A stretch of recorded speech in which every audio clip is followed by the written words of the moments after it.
there are 3 points that I'm going to talk about. Now, the first one is that bubbles are frequently fueled by the pro-cyclical nature of credit supply.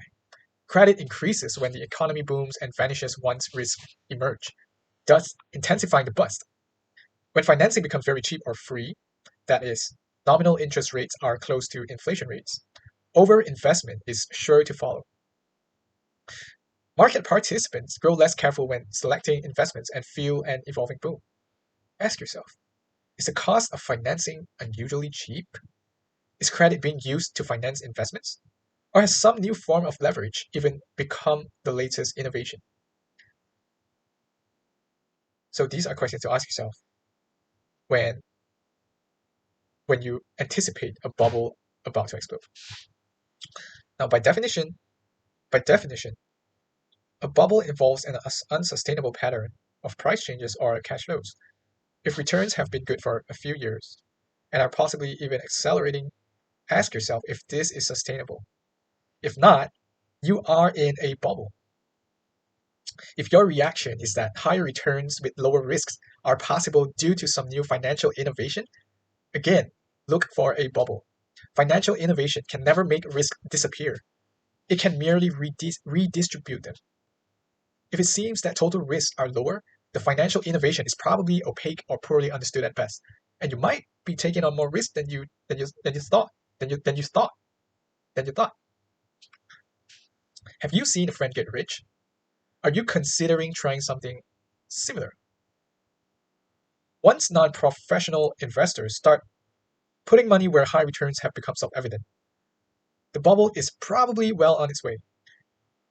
The emotions we feel when returns are stellar in a market that we are not in are nicely described by Charles P. Kindleberger. There is nothing as disturbing to one's well-being and judgment as to see a friend get rich. Unfortunately, these emotions can mislead, entice, and influence us to enter a bubble at a late stage. So that's basically on heeding warning signs of a bubble. I'm just going to read until the end of this chapter. Okay. So now, what do we do, right? What do we do? What do we do about this, right? Making it happen. Even if we recognize bubble, we often are unable to judge how long prices will keep rising. Also, staying out of a booming market is frustrating, and you probably noticed. So how should we behave if we have identified a possible bubble? Here are some useful principles. Don't sell everything when you identify a bubble. You can take the ride as prices go up. That does not mean that we think we can time the markets, and that one has to be able to know when markets top out to ride the bubble. We think that one can stay invested in a bull market, but that one should always have a safety net ready that will limit the downside risk of a potential investment. Even though this might typically come at additional cost or limited upside potential. For example, the booming asset will take up an ever larger share of your portfolio as it grows in value faster than the rest of your portfolio.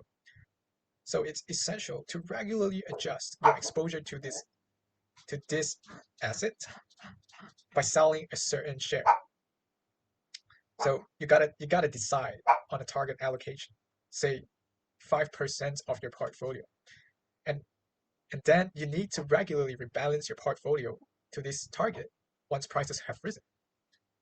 This also locks in profits.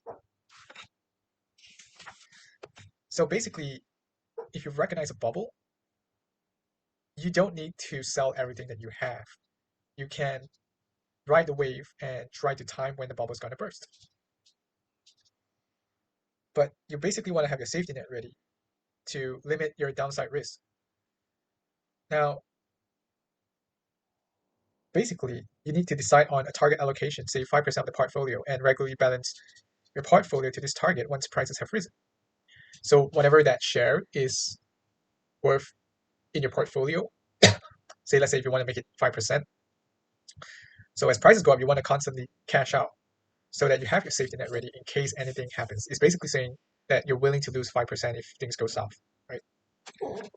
Hold on, I need a drink. My throat's getting kind of dry. This is actually tougher than it looks. Nobody said that speaking was so tiring.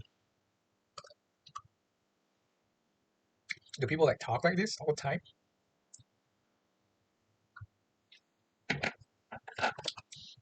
They must have one hell of a throat.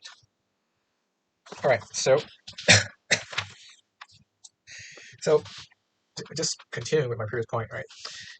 If an asset or market has rallied for, say, more than 3 years, consider investing with downside protection. For example, through protective put options. So you want to have protective put options if the asset or market has rallied. So I think rallying is probably like when it comes together, and say for more than 3 years. Oh, okay, I get what it's saying. They're trying to say that if it's been going up for like maybe 3 years, you probably want to invest with some downside protection. Through protective put options, probably like stop losses, and if let's say you lose up to 20%, then the broker would automatically sell your shares. And well, the next point is that you don't try to get the timing right. Just as around 75% of licensed car drivers think that their driving skills are better than average, investors also tend to believe that they can judge the market changes better than the rest. However, history has shown that the largest inflow into markets occurred just before the bubble bursts. Emotions, behavioral biases tend to make investors poor market timers. So you don't want to let your emotions and behavioral biases guide the way that you invest, right? You want to be objective and see things from a third person's perspective. Now, you want to limit your losses, as I said earlier, through protective put options. And one way you can do that is through a stop loss order. This is particularly useful for stocks. However, stop loss orders can be ineffective in a market crash. So it's not like 100% guarantee. It's not 100% guarantee. But once a bubble bursts, prices often fall sharply as buyers flee the market. Whereas large cap stocks are usually kept liquid by market makers. That's my dog. Small cap stocks, emerging markets, corporate bonds, derivatives, funds, and structured credit products can turn illiquid overnight. So you want to watch out if you're investing in small cap stocks, emerging markets, corporate bonds, derivatives, funds, and structured credit products, because its liquidity can turn illiquid overnight. And not being able to sell a position is a real risk in a crisis, right? And investors should consider this when allocating funds to such investments. One remedy here can be guaranteed stop loss orders where available. In this case, stop loss limit prices are guaranteed by the broker at the cost of a somewhat high spread for the transaction. So you're basically paying the broker a higher fee to get that guarantee. Now, when investing in fixed income products, a buy and hold perspective is recommended. So you don't want to treat it like a day trader where they would just buy it and sell it on the same day. Buy and hold perspective is recommended for fixed income products. All right, so seize opportunities that open up during the crash, because crashes create opportunities through mispricing. And when credit becomes scarce, promising opportunities can arise for investors with spare liquidity. And the last thing on this paragraph is to buy only what you understand. If you don't understand it, don't buy it, right? Because this is investing. You're not buying it to use it, right? Now, a final word is that bubbles appear again and again, and it is extremely difficult to know when one will ever burst. Our desire to be part of the chase and our jealousy when seeing others gain often makes us poor investors in times of exuberance.